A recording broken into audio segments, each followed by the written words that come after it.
ಅನುಷಾ, ನೀವು ಒಳಗಡೆ ಹೋದ ತಕ್ಷಣ ಫಸ್ಟ್ ವೀಕ್ ಆರ್ ಸೆಕೆಂಡ್ ವೀಕಿಗೆ ಶುರುವಾಯ್ತು ಟ್ರಯಾಂಗಲ್ ಲವ್ ಸ್ಟೋರಿ, ಐಶು, ಧರ್ಮ ಅಂಡ್ ಅನುಷಾ ಅಂತ ಶುರುವಾಯ್ತು. ಜಗದೀಶ್ ಹಂಸ ಅವ್ರದ್ದು ಬಿಟ್ಬಿಡಿ, ನಿಮ್ದು ಶುರುವಾಗಿ ಅಂದ್ರೆ ನೋಡೋರ್ ಕಣ್ಣಿಗೆ ಆ ಥರ ಕಾಣಿಸ್ತಾ ಇತ್ತು. ಕೊನೆಗೆ ಈಗ ಅಟ್ ಪ್ರೆಸೆಂಟ್ ನಡೀತಾ ಇರೋದು ಶಿಶಿರ್ ಮತ್ತೆ ಸಾರಿ ಐಶ್ವರ್ಯ ಇಬ್ರು ಕೂಡ ಲವರ್ಸ್ ಅಂತ ಎಲ್ಲರೂ ಕಮೆಂಟ್ ಮಾಡ್ತಾ ಇದ್ದಾರೆ. ಸೊ ನೀವು ಒಳಗಡೆ ಇದ್ದವರು ಅವ್ರದ್ದು ಫ್ರೆಂಡ್ಶಿಪ್ ಅಥವಾ ಲವರ ಅಥವಾ ಹೇಗೆ ಅನ್ನೋದು? ಇಲ್ಲ, ಅವರು ಫ್ರೆಂಡ್ಸೇ. ಯಾಕೆಂದರೆ ಐಶುಗೂ ಅವ್ರದ್ದೇ ಆದ ಒಂದು ಜೀವನ ಇದೆ, ಶಿಶಿರ್ಗೂ ಅವ್ರದ್ದೇ ಆದ ಒಂದು ಪರ್ಸ್ನಲ್ ಲೈಫ್ ಅಂತ ಇದೆ. ನಾನು ಕೇಳ್ಪಟ್ಟಂಗೆ ಶಿಶಿರ್ ಒಳಗಡೆ ನೆಕ್ಸ್ಟ್ ಇಯರ್ ನಾನು ಮದುವೆ ಆಗ್ತೀನಿ ಅಂತ ಹೇಳ್ತಾ ಇದ್ರು, ಅಂದರೆ ಅವ್ರದ್ದೇ ಆದ ಒಂದು ಪರ್ಸ್ನಲ್ ಲೈಫಲ್ಲಿ. ಸೊ ಒಳಗಡೆ ಅವ್ರದ್ದೊಂದು ಫ್ರೆಂಡ್ಶಿಪ್ ಇದೆ. ಯಾಕೆಂದರೆ ಆ ಮನೆಯಲ್ಲಿ ಏನಾಗ್ಬಿಡುತ್ತೆ ಅಂತಂದರೆ, ನಮ್ಮವರು ಅಂತ ಸಿಗೋದು ಯಾರು ಇಲ್ಲ ಅಲ್ವಾ. ನಮ್ಮವರೇ ಆದರೂ ನಮ್ಮವರಲ್ಲ ಅನ್ನೋ ಒಂದು ಫೀಲಲ್ಲಿ ಇರುತ್ತೆ. ಟಾಸ್ಕ್ ಅಂತ ಬಂದಾಗ ಎಲ್ಲರೂ ಆಪೋಸಿಟ್ ಆಗಿಬಿಡ್ತಾರೆ.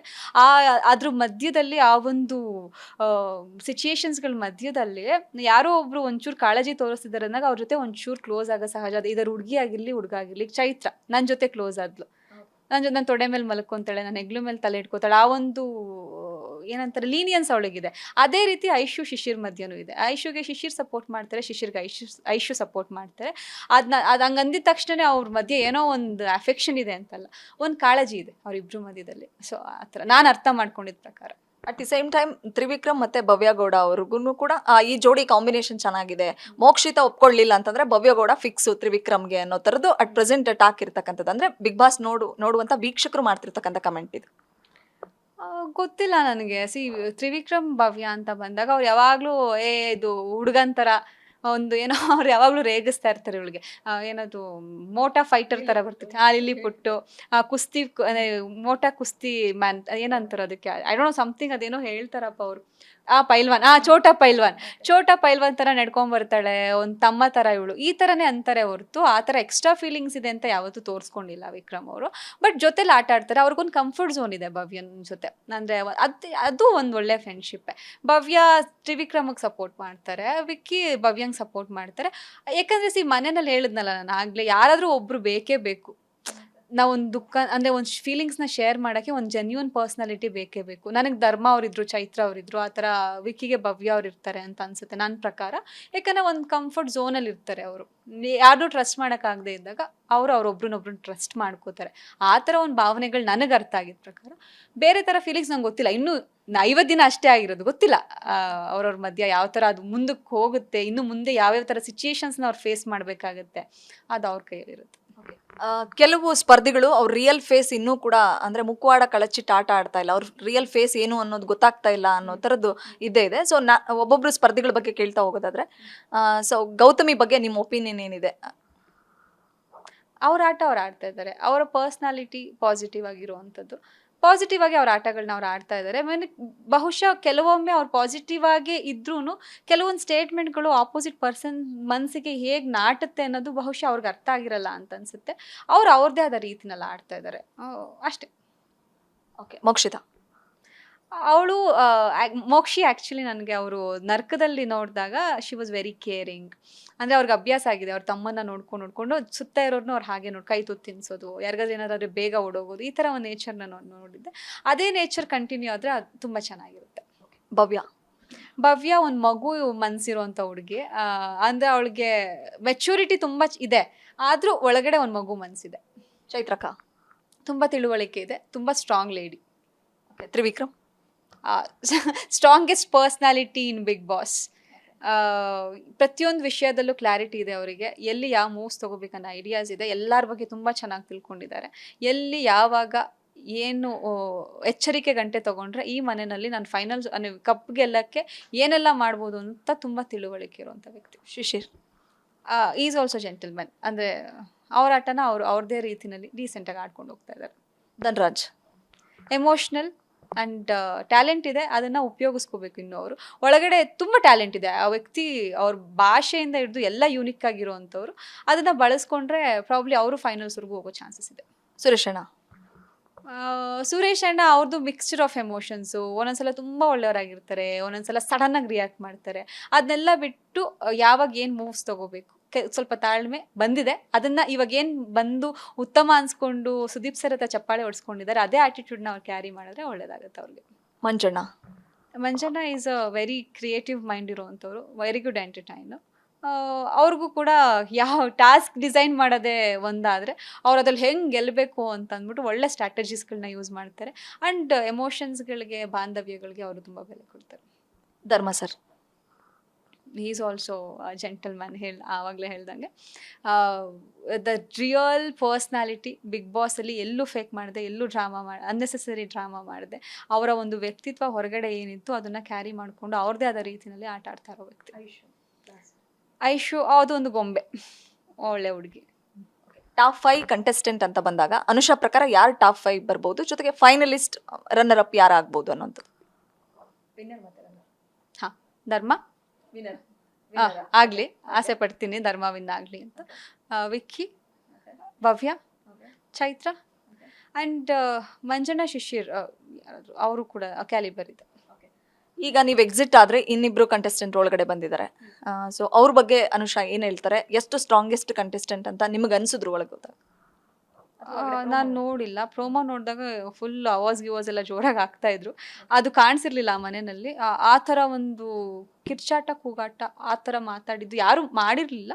ಸೊ ಇನ್ನು ಮುಂದೆ ಹೆಂಗೆ ಬಿಗ್ ಬಾಸ್ ಯಾವ ಥರ ಒಂದು ಚೇಂಜಸ್ನ ತೊಗೊಳುತ್ತೆ ಅನ್ನೋದನ್ನು ನಾನು ಇವತ್ತು ಎಪಿಸೋಡ್ಸ್ನ ನೋಡಿ ಡಿಸೈಡ್ ಮಾಡ್ತೀನಿ ಹೆಂಗಾಗುತ್ತೆ ಅಂತ. ಬಿಕಾಸ್ ನಾನು ಅಲ್ಲಿ ಇದ್ದಿದ್ರೆ ಚೆನ್ನಾಗಿರ್ತಿತ್ತು ಪ್ರಾಬಬ್ಲಿ. ನಾನು ಯಾವ ಥರ ಫೈಟ್ ಮಾಡ್ಬೋದಾಗಿತ್ತು ಈ ಒಂದು ಸಿಚುಯೇಷನ್ ಇದ್ದಾಗ ಅನ್ನೋದು ಗೊತ್ತಾಗ್ತಾ ಇತ್ತು. Unfortunately I am out. ಆಚೆ ಕುತ್ಕೊಂಡು ನೋಡ್ತೀನಿ ಹೇಗಾಗುತ್ತೆ Bigg Boss. May be interesting ಆಗಿರುತ್ತೆ ಅನಿಸುತ್ತೆ. ನಿಮ್ಮ ಬದಲಿಗೆ ಯಾರು ಈ ವಾರ ಹೊರಗಡೆ ಬರಬೇಕಾಗಿತ್ತು ಅಂತ ನಿಮ್ಗೆ ಅನ್ಸುತ್ತೆ ಅನ್ನೋಂಥದ್ದು? ಗೊತ್ತಿಲ್ಲ, ನೋ ಐಡಿಯಾ. ಬಿಕಾಸ್ ನಾನಲ್ಲಿ that is like very unexpected. ನಾನು ಅಂದ್ಕೊಂಡಿರಲಿಲ್ಲ ಆಚೆ ಬರ್ತೀನಿ ಅಂತ. ನನ್ನ ಮೇಲೆ ನನಗೆ ಕಾನ್ಫಿಡೆನ್ಸ್ ಇತ್ತು, ಬಟ್ ಬಂದೆ. ನನ್ನ ಪ್ರಕಾರ ಇನ್ನೊಬ್ರು ಹೋಗಬೇಕು ಅನ್ನೋದು ನಂಗೆ ಗೊತ್ತಿಲ್ಲ, ಅದು ಜನತೆ ಕೈಯಲ್ಲಿರುತ್ತೆ. ತ್ರಿವಿಕ್ರಮ್ ನಿಮ್ಮನ್ನ ಜೋಡಿಯಾಗಿ ಸೆಲೆಕ್ಟ್ ಮಾಡ್ಕೊಂಡಿದ್ರೆ ಬಹುಶಃ ಅನುಷಾ ಈ ವಾರ ಹೊರಗಡೆ ಬರ್ತಾ ಇರ್ಲಿಲ್ಲ ಅಂತ ಅನ್ಸುತ್ತೆ ನನ್ನ ಪ್ರಕಾರ. ನೀವೇನು ಹೇಳ್ತೀರಿ ಅಂತ?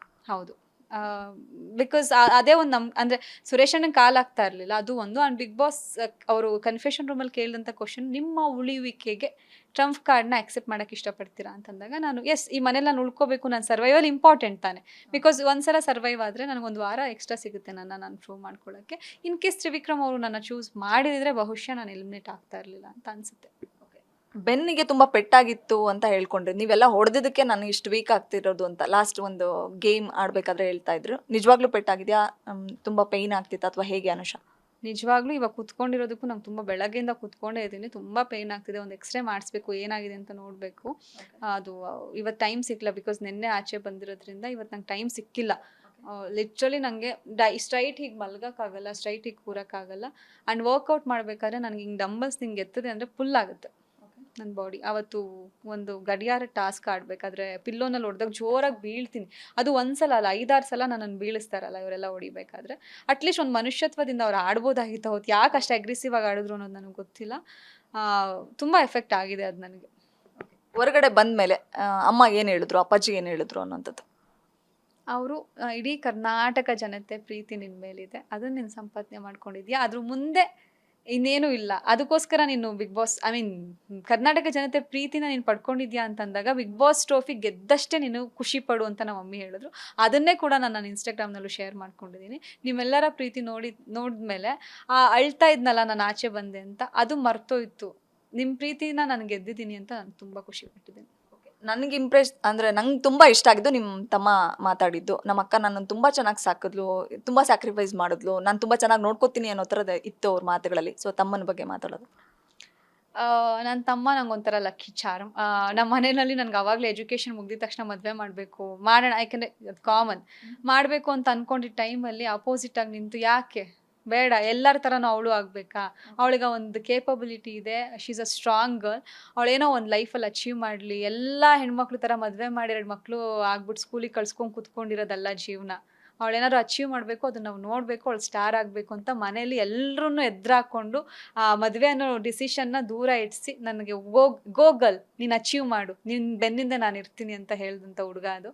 ನಂಗೆ ಸೀರಿಯಸ್ಲಿ ಅವನು ತಮ್ಮನಾಗಿ ಪಡೆಯೋಕ್ಕೆ ನಾನು ಪುಣ್ಯ ಮಾಡಿದ್ದೆ. ಮದುವೆ ಅಂತ ಟಾಪಿಕ್ ನೀವು ಹೇಳಿದ್ದಕ್ಕೆ ನಾನು ಕೇಳ್ತಾ ಇರೋದು, ಯಾವಾಗ ಮದುವೆ ಈಗಲೇನಾದರೂ ಪ್ರೆಷರ್ ಇದೆಯಾ ಮನೇಲಿ ಅಥವಾ ಹೇಗೆ ಅನ್ನೋಂಥದ್ದು, ಅಥವಾ ನಿಮ್ಮ ಪ್ರಕಾರ ಯಾವಾಗ ಆಗಬೇಕು ಅಂತ ತಾವು ಅಂದ್ಕೊಂಡಿದ್ದೀರಾ ಅಂತ?